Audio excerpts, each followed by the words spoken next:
Sveiki visi, turime ketvirtadienį, ketvirtadienį popiet, tradiciškai 16 valandą ir, ir, ir kalbėsime apie finansų rinkas, kas įvyko per savaitę.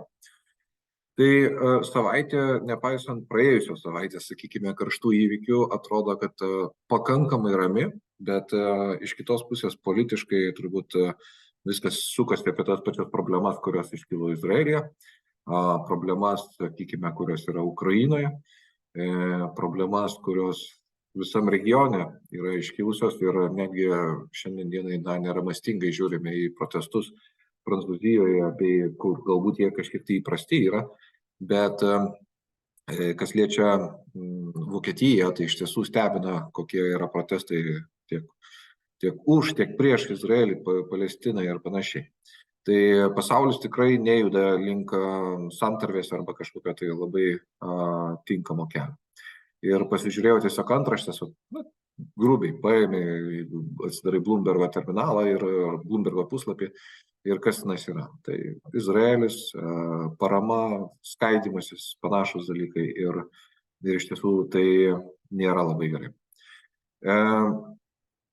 Į ką tai viską veda? Veda, kad greičiausiai Izraelis vis tik tai liks žemės operacija, tai yra, kad bus puolimas būtent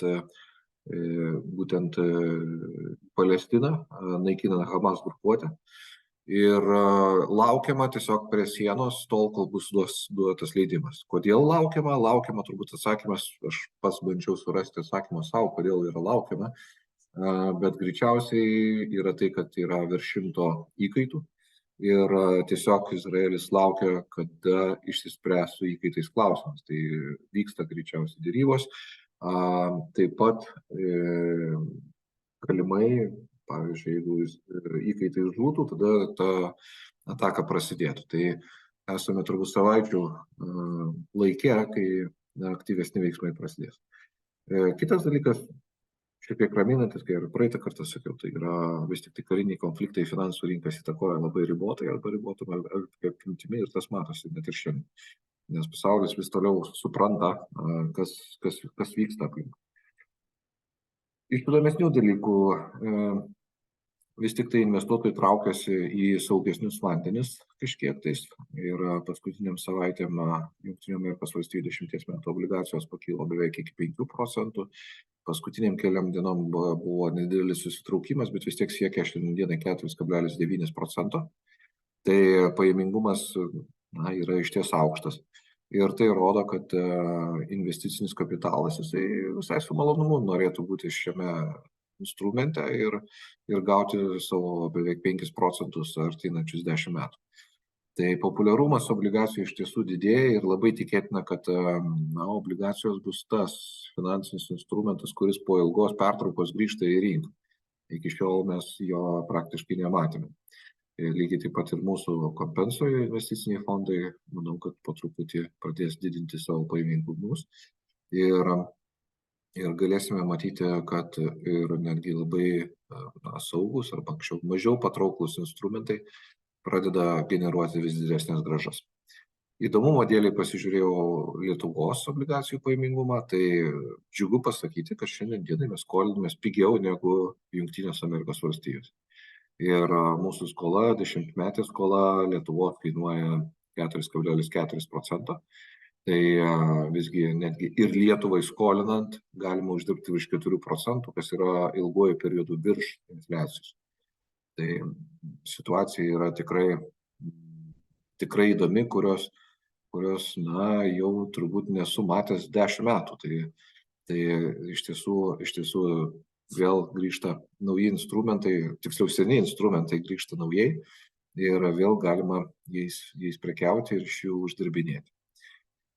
Iš įdomesnių naujienų, šiandien buvo atskleista Jungtinių Amerikos Valstijų nedarbo pašalpos prašančių žmonių skaičius.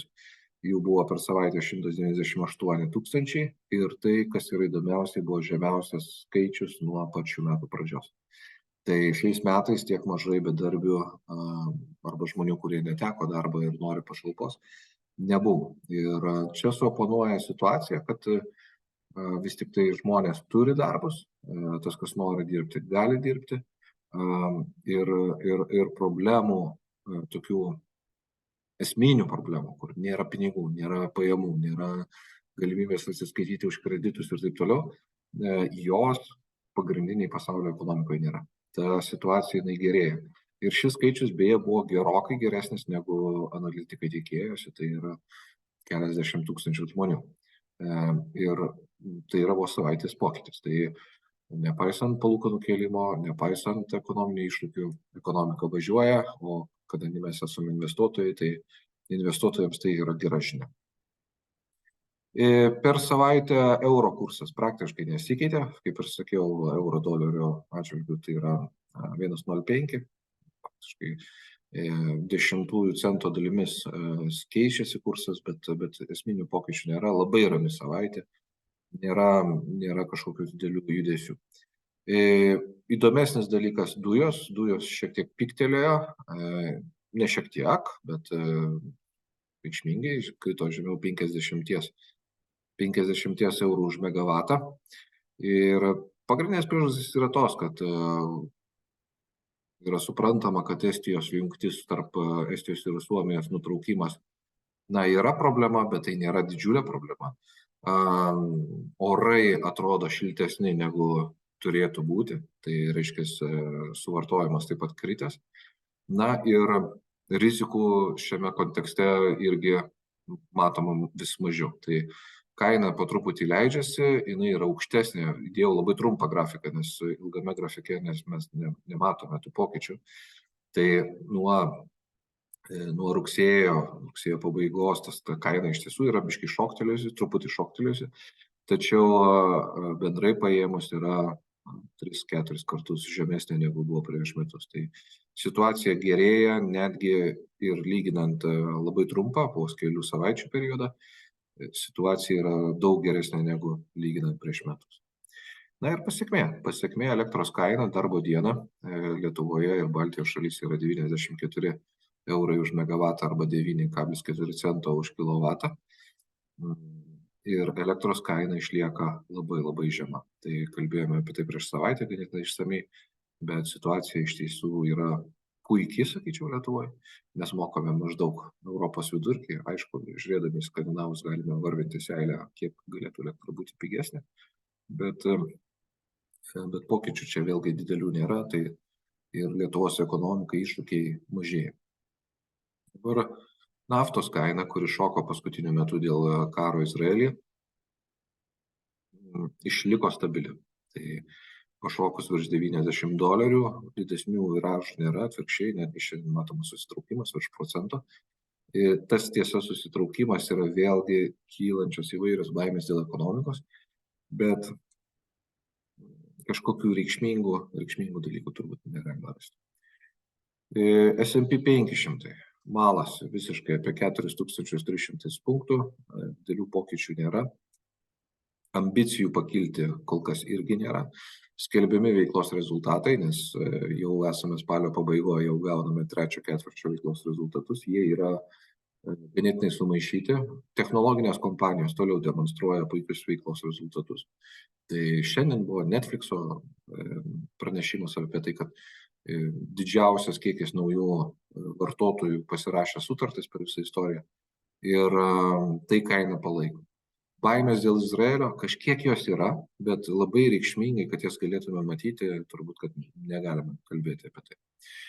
Ir iš to išvada, tai yra labai paprasta, tai yra per metus laiko nukeliavome tikrai gerą kelionę ir žiūrint į grafiką, grąža atrodo įspūdinga. Tai mūsų Compensos gyvybės draudimo kompanijos JAF investicinis fondas yra gerokai virš 14% pakilęs per metus laiko. Ir tai, sakyčiau, visai neblogas rezultatas. Vario kaina išliko stabili. Kinijoje vyksta samitas, kuriuo renkasi pasaulio dalyviai, tame tarpe ir nedraugiškos šalies prezidentas. Kažkokių labai baisių arba reikšmingų pranešimų kol kas bent viešoje erdvėje nesimato. Bandoma sureikšminti patį susirinkimą, bet tai panašu į kažkokį tai vidinį šou ir kinų ekonomika jinai neužsikūrė. malasi varis ties $3,60 už svarą ir niekur toliau. Na ir auksas kaip ir praėjusią savaitę kilo, toliau kyla, greičiausiai dėl dviejų priežasčių. Tai yra vienas ieško kažkas saugumo, kažkas labai stipriai spekuliuoja ir bando iš šios situacijos išžaisti grąžą. Tai matysime, bet $2,000 yra kažkokia užburta auksui riba ir pamatysime, ar tai jinai bus šturmuojama. Istorijoje tai buvo daryta, bet tai buvo labai netvaru.